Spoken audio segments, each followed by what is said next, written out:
वेदों का पढ़ना जब से छूट गया, वेदों का पढ़ना जब से छूट गया, भाग्य भारत का तब से लूट गया है, भाग्य भारत का तब से लूट गया, वेदों का पढ़ना जब से छूट गया। क्या बात है, वेदों का पढ़ना जब से छूट गया।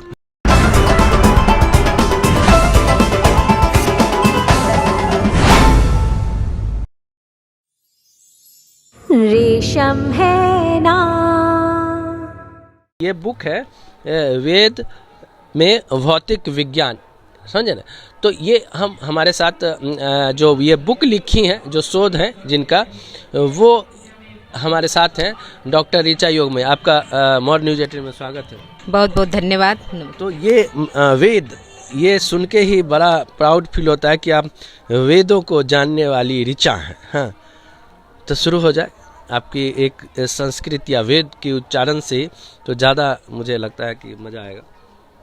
वेदों का पढ़ना जब से छूट गया, वेदों का पढ़ना जब से छूट गया, भाग्य भारत का तब से लूट गया है, भाग्य भारत का तब से लूट गया, वेदों का पढ़ना जब से छूट गया। क्या बात है, वेदों का पढ़ना जब से छूट गया। तो ये गायकी जो है वो आप इतनी सुंदर गा रही हैं, ये तो मुझे लगा ही नहीं कि आप इतनी सुंदर गाएंगे भी। तो ये तो हिंदी में था, कुछ संस्कृत सुनाइए। हाँ। जय जय हे सरस्वती सुर भारती, तब चरणों प्रणाम, जय जय हे सरस्वती सुर भारती, तब चरणों प्रणाम, तब चरणों प्रणाम हे माता, तब चरणों प्रणाम। आसीना भाव मान सहन से, कुंद तुहिन शशि धावले, हर जड़ता कुरु बुद्धि विकासम, हर जड़ता कुरु बुद्धि विकासम, शीत पंकज रुचि विमाले, जय जय हे सरस्वती सुर भारती। क्या बात है, डॉक्टर ऋचा कहूँ, योगमयी कहूँ कि डॉक्टर सरस्वती कहूँ, सरस्वती तो आप में है ही। आपने गायकी भी बहुत ज़बरदस्त की। वेदों की बात करते हैं कि हमारे देश में, हमारी जो भारतीय जो खंड है, वो जो हमारा देश है, हमारी संस्कृति है, वेदों की वजह से है, इतना महान है और इसकी गाथा तो दुनिया गाती है।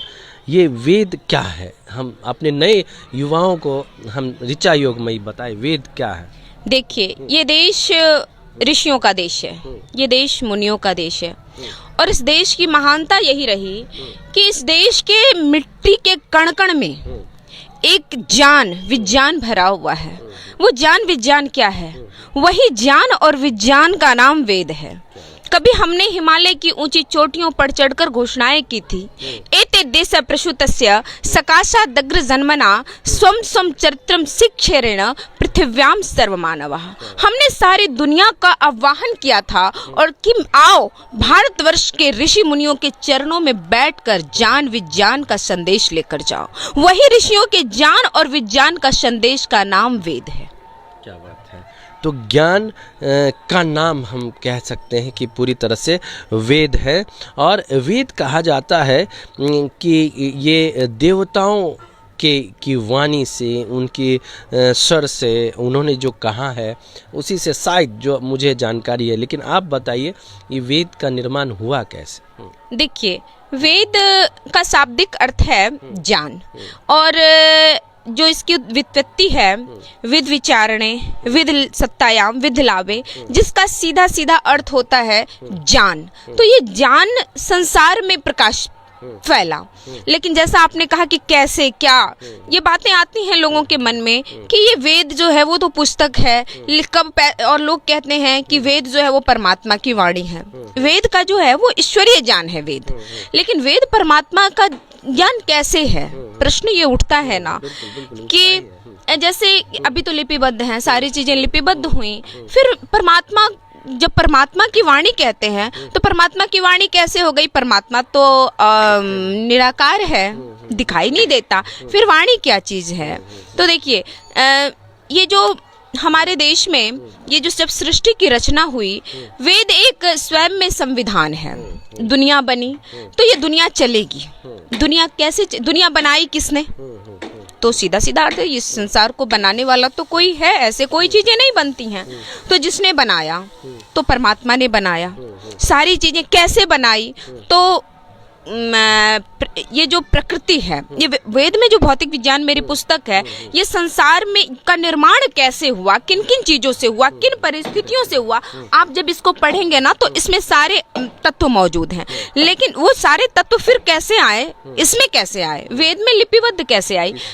तो देखिए, जब परमात्मा ने इस संसार को बनाया, जब सृष्टि की रचना हुई, तो इस संसार में 4 ऋषियों का नाम आता है, अग्नि, आदित्य, वायु और अंगिरा। लेकिन तब लिपि नहीं थी। और ज्ञान कैसे आया? तो ज्ञान एक तरह से आप यूं कह सकते हैं साउंड। अभी इस वातावरण में हम जो कुछ भी बोल रहे हैं वो सब साउंड पहले से वातावरण में मौजूद है। इसको पकड़ने वाला, कैच करने वाली शक्ति चाहिए। वो शक्ति जो है वो तब आती है जब बिल्कुल अंतःकरण शाश्वत होता है, बिल्कुल दर्पण की तरह साफ, आर पार फीलिंग। और तो जब परमात्मा ने जो ज्ञान दिया, तो ज्ञान तब वाणी, जैसे आप हैं तो मैं थोड़ी दूर जोर से बोल रही हूँ, थोड़ी दूर पे रहने वाले व्यक्ति को और जोर से आवाज दूंगी, वो जितना नजदीक आएगा मेरी आवाज जो है वो धीरे धीरे बिल्कुल नॉर्मल। कोई है तो आवाज देंगे, आओ इधर। हाँ, और जैसे जैसे करीब आओ इधर, आओ इधर, और बिल्कुल जब नजदीक आ जाए तो बिल्कुल ऐसे इशारे से भी काम चल जाता है जो। और तो लेकिन जब वो परमात्मा के बारे में जब हम ये कहते हैं तो कहते हैं परमात्मा का निवास कहाँ है? तो इस सृष्टि के कण कण में परमात्मा विराजमान है। तो कण कण का अर्थ हमारा पूरे शरीर का एक बड़ी पार्ट्स भी होता है। तो परमात्मा हमारे अंदर भी है। जब अंदर है तो उसका ज्ञान भी हमारे अंदर है। अब उस ज्ञान को फीलिंग करने की हमारी कितनी क्षमता है, कितनी शक्ति है, ये मतलब रखता है। बहुत अच्छी बात बता रही हैं डॉक्टर ऋचा योगमयी की फीलिंग। आप समझिए ये कहना क्या चाह रही हैं? कह रही हैं कि जिस तरह से कोई दूर है तो आपको दिखता तो नहीं है, कहीं कोई दूर है, हम आवाज़ लगाते हैं, वो करीब जैसे जैसे आता है उसको आवाज़ जितनी शिद्दत से लगाते हैं वो करीब आता जाता है, तो आवाज़ कम लगानी पड़ती है। और वो बिल्कुल अगर शरीर में समा जाए तो वो एक फीलिंग होती है। जितना लोग करीब आते हैं तो उसके बारे में जो लोग ज़्यादा जान पाते हैं, और जब करीब होंगे किसी के तो ज़्यादा जान पाएंगे। तो परमात्मा भी जब दूर हैं आपसे तब तक जब आपको ज्ञान नहीं है, और जब उनको पुकारेंगे, उनको एहसास करेंगे, उनका जैसे हवा है, इन्होंने कहा हवा, अग्नि, तो ये सब फीलिंग है। जैसे हवा तो दिखता नहीं है लेकिन वो महसूस तो हम करते हैं। तो इस तरह से ये कह रही हैं कि जो हम समाता है वो परमात्मा, तब हमको उनकी आवाज़, उनकी बातें समझ में आती है। चिड़िया की चहचहाहट हम नहीं समझ सकते कि वो क्या बोल रही है। पत्तों का हवाओं में बोलना हमारे समझ में नहीं आता है, लेकिन इनकी भी भाषा होती है। नदियों का जो चलना होता है, उससे जो आवाज़ें निकलती हैं उसकी भी एक भाषा होती है। तो प्रकृति के अंदर वो तमाम, हम तो इंसान भी एक दूसरे की भाषा नहीं समझ पाते ऋचा जी। जब हम दूसरी लिपि में बोलते हैं या दूसरी भाषा में बोलते नहीं समझ में आती, लेकिन सारी भाषाएं ऐसी हैं, जब आपको देवत्व की भाषा समझ में आएगी तो जो समझ पाए उन्होंने उस फीलिंग से जो लिपि में उतारा, धीरे धीरे वो लिपिबद्ध जो फीलिंग आती गई। पहले तो इसको वेद का एक नाम श्रुति भी है, सुनने की परंपरा। तो हमारे यहाँ जो ऋषि मुनियों ने जो फील किया वो अपने शिष्यों को सुनाया, उनके शिष्यों ने अपने शिष्यों को सुनाया, तो बहुत दिन तक ये श्रुति प्रणाली बनी रही। और आज भी मैं आपको बताती हूँ, आप जितना वेद पढ़कर आपको याद नहीं होगा वेद मंत्र, उतना आपको सुनकर याद मंत्र से शुरू हो जाए। चूंकि वेदों की बात हुई, फीलिंग से, देवत्व वाली जो फीलिंग है वो ऋषि मुनि समझ पाए और फिर जो लिपिबद्ध की वो वेद बन गया। ओम विश्वानि देव सवितर दुरितानि पराशुभ यद्भद्रं तन्न आशुभ।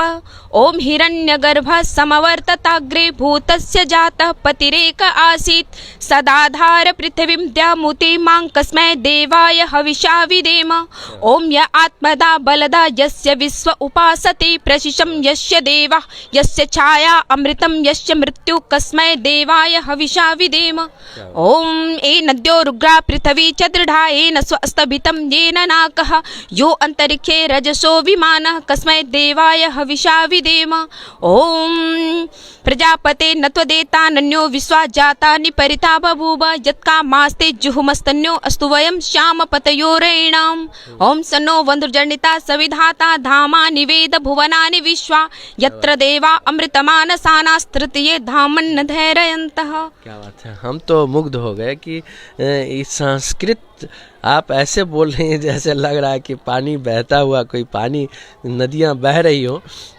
हम तो इसमें पूरी तरह से खो चुके थे कि संस्कृत जो हमारी देवताओं की भाषा है वो कितनी खूबसूरत बोली जा सकती है, गाई जा सकती है, और इसकी मधुरता कितनी है।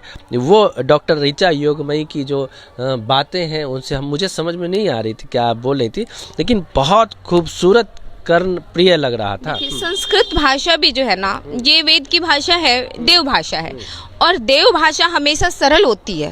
लोगों को लगता है ये बड़ा क्लिष्ट है, कठिन है, लेकिन हमने इसको समझा नहीं इसलिए हमें कठिन लगता है। अगर आप दूसरी भाषा को देखेंगे, अंग्रेजी को देखते हैं या हिंदी को ही देखते हैं, तो आप अगर हिंदी में हम कह रहे हैं मैं घर जाता हूँ, ठीक है, तो मैं जाता हूँ घर अगर बोल दें तो कोई अर्थ नहीं निकलेगा। लेकिन मैं कह दूं कि जाता हूँ घर में, तो भी अर्थ नहीं निकलेगा। उसको अंग्रेजी में हम कहते हैं आई गो टू होम, लेकिन अगर हम कह दें आई टू गो होम तो गलत हो जाएगा। अगर हम कह दें होम टू आई गो तो भी गलत हो जाएगा। उसी को संस्कृत में मैं घर जाता हूँ कहते हैं अहम गृहम गच्छामि, लेकिन अगर हम कह दें अहम गच्छामि गृहम तो भी अशुद्ध नहीं होगा। अगर हम कह दें गृहम अहम गच्छामि तो भी अशुद्ध नहीं होगा। अगर हम कह दें गच्छामि अहम गृहम तो भी अशुद्ध नहीं होगा। हर परिस्थिति में ये शुद्ध है, क्योंकि वो हमारी माँ है, और माँ ही ऐसी वो है जो बच्चे की हर स्थितियों को समझती है। वो कुछ भी बोलेगा, भले अगर बच्चे को प्यास लगे तो हम कहते हैं हम पानी मांगते हैं, लेकिन अगर छोटा बच्चा कहता है मम्मा मम, तो माँ समझ जाती है, जबकि उसका कोई अर्थ नहीं होता, लेकिन वो समझती है कि मेरा बेटा मम मांग रहा है। वो हाँ मम पम कुछ भी बोलता है तो भाव से संस्कृत, जी यही चीज है संस्कृत। संस्कृत किसी भी परिस्थिति में अगर हम संस्कृत बोलते हैं तो वो अशुद्ध नहीं होता। आप बिल्कुल मिठाई की तरह परोस रही हैं संस्कृत को। हाँ, बहुत अच्छी बातें हमारी हो रही हैं। देखिए, संस्कृत जो हमारे यहाँ भारतीय संस्कृति में देवत्व की भाषा कही गई है, और देवता हो या इंसान हो, मतलब जो भाषा हो तो भाषा होती है। लेकिन मैं एक बार सुषमा स्वराज जो भाजपा की लीडर, आप भी भाजपा की लीडर हैं इसलिए मैं कह रहा हूँ कि एक बार मैं सुन रहा था, उन्होंने ये कहा था कि जो संस्कृत है, जो आज के युग में जो कंप्यूटर बना उसके अंदर जो कीबोर्ड है, जी। वो संस्कृत की ही पे आधारित है, क्योंकि संस्कृत में ही एक डॉट के लिए भी अलग जगह है, हाँ, और हलंत का, और सबके प्रोनाउंसिएशन अलग अलग है। कोई ऐसी भाषा नहीं है, लिपि नहीं है जिसकी हर एक की लिपि में हर एक का प्रोनाउंसिएशन हो, और ये है। देखिए, जैसे मैं आपको बताऊं, आप इधर अगर अपने कैमरे को डालेंगे तो जिस देखिए लिपि में किस तरह से है, मैं आपको कुछ मंत्रों ये आप तो बोलते रहिए, चुप रहिएगा देखिए, तो फिर हमारे दर्शक हाँ, कहेंगे देखिए, कि बहुत कुछ से मंत्र हैं जिसके अंदर जो है वो लिपि का किस तरह से प्रयोग करते हैं हम आप गा दीजिए तब तक। हाँ। जैसे है, देखिए एक मंत्र है, अग्नि मिले पुरोहितम यज्ञ देव मृत्युजम होतारम रत्न धातमम। तो हम जब जो नीचे के जैसे हलंत का प्रयोग है, इसी में उदात अनुदात और ये जैसे यहाँ देखिए इडे है ना, इडे का ये अलग अर्थ है। और उसी प्रकार आप जैसे यहाँ देखेंगे, इसका देखिए ये सारी चीजों का एक अर्थ है ना। यहीं पे इसी को उदात अनुदात और स्वरित हम किस को कैसे पढ़ें, कितना केवल लिपि देख करके हम उसका प्रोनाउंसिएशन कर सकते हैं। यानी कीबोर्ड में कहा गया कि संस्कृत ही से ली गई है, क्योंकि इसी में ऐसी है जो हर चीज़ शामिल है और कोई ऐसी लिपि नहीं मिली दुनिया में, संस्कृत ही लिपि मिली जिसको साइंस भी मान के आज पूरी दुनिया देखते हैं कीबोर्ड पे और इंटरनेट और साइंस पे आधारित जो भी चीज़ें कंप्यूटराइज हो गया। तो कंप्यूटर की जो भाषा फीडिंग है वो संस्कृत की ही भाषा है। तो ये एक बहुत बड़ी बात है जो आप जानती हैं। संस्कृत विलुप्त क्यों हो रहा है, आप समझ? देखिए संस्कृत विलुप्त होने का कारण है कि लोगों ने संस्कृत, सबसे पहले आज के बच्चे जो है वो संस्कृत की उपयोगिता को समझ नहीं रहे हैं। उनको लगता है कि अरे अच्छा मैंने संस्कृत पढ़ लिया, अच्छा मेरा काम, ये तो पंडित जी का काम है, संस्कृत पढ़े तो पंडित जी पढ़ रहे हैं। क्योंकि उनको लगता है कि संस्कृत पढ़ करके हम क्या करेंगे, केवल मंत्र पाठ करेंगे। लेकिन नहीं, संस्कृत पढ़ करके बहुत स्कोप है संस्कृत के क्षेत्र में। आप किसी भी क्षेत्र में, आप वैज्ञानिकता के क्षेत्र में आप आगे बढ़ सकते हैं। लेकिन ये चीज़ें जो लोगों के लाइट में नहीं है, बच्चों के लाइट में नहीं है, इसके कारण जो है बच्चे इससे भागते हैं। इसके प्रति आकर्षण नहीं है। अंग्रेजियत दे दी गई है। गुलामी की ही भी एक प्रतीक की तरह अंग्रेजियत दे दी गई है। उसकी वजह से क्या है ना, अंग्रेज कहा भी करते थे कि भारतीयों पे गुलाम करना है, उसको जीतना है तो उसकी संस्कृति को तबाह करो, उसकी भाषा को तबाह करो, और वही कुछ दिखता है। लेकिन डॉक्टर ऋचा योगमयी इस मिशन को लेकर आगे बढ़ रही कि हमारे देश में, हमारी मिट्टी में, हमारी देवता में जो ये भाषा है उसको जिंदा रखी हुई है। खगड़िया की बेटी हैं डॉक्टर ऋचा। मैंने इसलिए जिंदा रखा कि मैं आर्य समाज की राष्ट्रीय प्रवक्ता हूँ, पूरे देश में मेरा जाना हुआ है और मैंने इस चीज़ को महसूस किया है कि जब थी वेदों की प्रणाली तब थी घर घर में खुशहाली, आज पतन हो रहा वतन का चारों वर्णों में पामाली, जब थी वेदों की प्रणाली तब थी घर घर में खुशहाली। क्या बात है, जब थी वेदों में प्रणाली घर घर में थी खुशहाली। ये कह रही हैं डॉक्टर ऋचा योगमयी, एक बेटी खगड़िया की हैं और वेदों को जानती हैं, वेदों में भौतिक विज्ञान की तलाश की है। क्या तलाशा आपने इसमें वेदों में? देखिए वेद में भौतिक विज्ञान का अर्थ जो संसार में जो भी कुछ पदार्थ हैं वो भौतिक तत्व हैं, भौतिक पदार्थ हैं। तो लोगों ने लोगों को ये लगा कि वेद शब्द जैसे ही आता है तो दुनिया ने ये सोचा कि वेद तो बस पूजा पाठ की चीजें हैं, बस वहाँ ये पूजा करा लो, विवाह करा लो, अंत्येष्टि करा लो, मुंडन करा लो, बस यही इसी का मतलब वेद है। लेकिन मैंने इस चीज़ को प्रकाश कराते हैं कि नहीं? ये भी कराती हूँ मैं, 16 संस्कार संपन्न कराती हूँ, शादी विवाह से लेकर के, और जितने 16 संस्कार में जो भी हैं वो सारा मैं संपन्न कराती हूँ। लेकिन मैं ये बताना चाहती हूँ कि केवल यहीं तक हमारा वेद नहीं है। वेद में संपूर्ण ज्ञानम वेदे प्रतिष्ठितम, संसार का ज्ञान वेद के अंदर प्रतिष्ठित है। अब संपूर्ण ज्ञान क्या, चाहे वो जंतु विज्ञान हो, चाहे वो भौतिक विज्ञान हो, चाहे वो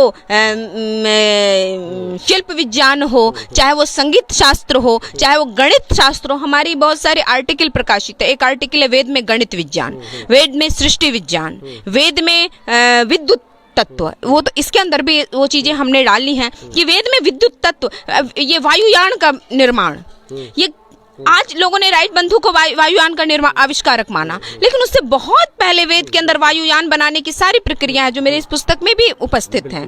वेदों में 4 वेद हैं, ऋग्वेद, आयुर्वेद, सामवेद और अथर्ववेद। ये चारों में ये चारों वेदों में अलग अलग क्या है, एक एक लाइन में मेरे दर्शकों को बता दीजिए। आज की युवा पीढ़ी को ये सब बहुत जाना, वेद कितने होते हैं शायद वो जनरल नॉलेज के हिसाब से जानते हो, लेकिन ऋग्वेद, आयुर्वेद और सामवेद और अथर्ववेद में क्या क्या है? देखिए, वेद 4 हैं, चारों में मंत्रों के दृष्टिकोण से 4 बनाए गए वेद, लेकिन ज्ञान के दृष्टिकोण से वेद 3 है। ज्ञान की अगर हम पढ़ते हैं, क्वेश्चन भी आते हैं और बीपीएससी आईपीएससी के क्वेश्चन, यूपीएससी के क्वेश्चन आते हैं कि ज्ञान की दृष्टिकोण से वेद को क्या कहते हैं। तो ज्ञान की दृष्टिकोण से वेद को त्रयी कहा गया है, वेद त्रयी।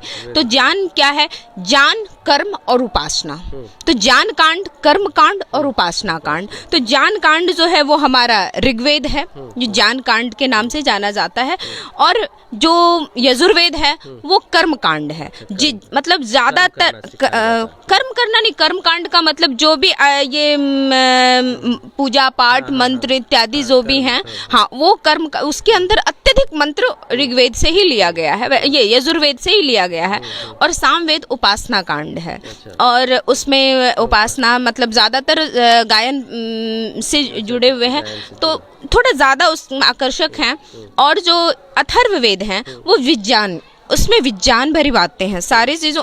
और अथर्ववेद में चारुवेद का समाहत है। और उसके बारे में ये कहा जाता है अथर्ववेद के बारे में कि आप अपने व्यापार को कैसे करेंगे, अपने बिजनेस को कैसे करेंगे, अर्थव्यवस्था को कैसे करेंगे, कृषि के बारे में, यानी संसार कैसे चलाएंगे, ये अथर्ववेद में मौजूद है।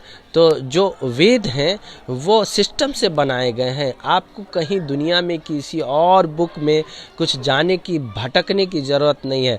गणेश जी जो कहते थे, गणेश जी और कार्तिक जी वाली बात है, शिव माता पिता को परिक्रमा कर लो, वही सारी दुनिया है, वही ब्रह्मांड है। और कार्तिक क्या किए? वो घूमते गए। तो अभी कार्तिक वाली दुनिया है। देखिए, स्वामी दयानंद, आप गणेश वाली कर रहे हैं? जी नहीं, हाँ, जी स्वामी दयानंद सरस्वती ने आर्य समाज की जब स्थापना 1875 ईस्वी में की, तो उन्होंने नियम बनाए। आर्य समाज के 10 नियम हैं। 10 नियम में उन्होंने दूसरा दिया है वेद के बारे में कि वेद सब सत्य विद्याओं का पुस्तक है, और वेद का पढ़ना पढ़ाना सभी आर्यों का परम धर्म है। ऋषि ने कहा वेद सब सत्य विद्याओं का पुस्तक है। प्रश्न आया, किसी ने पूछा कि स्वामी जी आप कुछ ज्यादा ही घुसेड़ देते हैं। नहीं, घुसेड़ देते हैं, हम ऐसा भी तो लिख सकते हैं कि वेद सत्य विद्याओं का पुस्तक है, ऐसा भी कह सकते थे। आपने लिखा सब सत्य विद्याओं का पुस्तक है। तो स्वामी दयानंद ने मुस्कुराते हुए कहा था कि देखिए, ये दुनिया बड़ी चालाक है और हमेशा घुसना चाहती है, स्पेस खोजती है। तो अगर मैं सब सत्य नहीं लिखता तो स्पेस रह जाता। जब सत्य विद्याओं की पुस्तक रखता तो बहुत सी चीजें वेद हो जाती। जैसे भागवत गीता, वहां भी सत्य विद्या है, तो वो भी वेद हो जाता। वो आपको अभी रामायण या बहुत सी पुस्तकें लिखी जा रही हैं, जैसे कुरान भी है। कुरान भी सत्य विद्या है, लेकिन सब सत्य विद्या नहीं है। बाइबल भी, उसमें भी सत्य विद्या है, लेकिन सब सत्य विद्या नहीं है। मतलब उसमें असत्य भी घुसा हुआ है, उसमें कुछ बातें काल्पनिक घुसी हुई हैं। पुराण भी सत्य विद्या में है, लेकिन सब सत्य विद्या नहीं है। मतलब वहां भी रेशम है ना।